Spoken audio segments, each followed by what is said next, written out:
नमस्कार, मी निकिता. आपण पाहतायत LS मराठी. पाहुयात महत्त्वाच्या घडामोडी. कोल्हापुरातील जिल्हा परिषद सदस्य सुवर्णा कांबळे यांचा जात दाखला अवैध. कांबळे यांचा जातीचा दावा महाराष्ट्रातील अधिवास सिद्ध करता न आल्यानं अमान्य. बहिणीच्या छळाचा बदला घेण्यासाठी मेहुण्याने दिली 50,000ची सुपारी.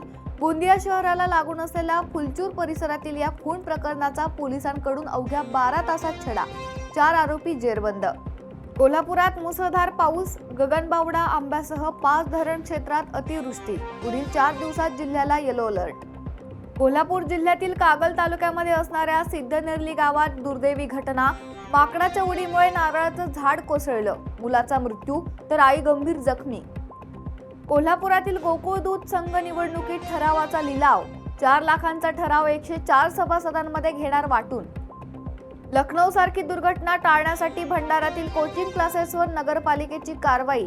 इमारतीत दुर्घटना घडल्यास आतील व्यक्तींना बाहेर निघण्यासाठी एक्झिटची पुरेशी मोकळी जागा आहे का, या बाबींची मुख्याधिकाऱ्यांकडून पाहणी.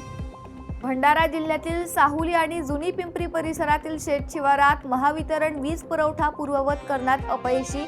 चक्रीवादळानंतर महिना उलटूनही वीज पुरवठा पूर्ववत नाही. भंडाऱ्याच्या साकोली तालुक्यातील आमगाव बुद्रुकमध्ये वाघिणीच्या हल्ल्यात शेतकरी गंभीर जखमी. 3 महिन्यानंतर पुन्हा वाघाचा वावर आढळल्यानं ग्रामस्थांमध्ये भीती. वाशिम जिल्ह्यातील ग्रामपंचायत आरक्षणावर हरकतींचा आज अखेरचा दिवस. 10 जुलैला अंतिम अधिसूचना. सर्वांचं लक्ष अंतिम आरक्षणाकडे.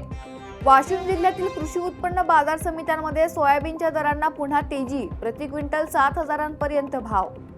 या होत्या महत्त्वाच्या घडामोडी. पाहत रहा LS मराठी.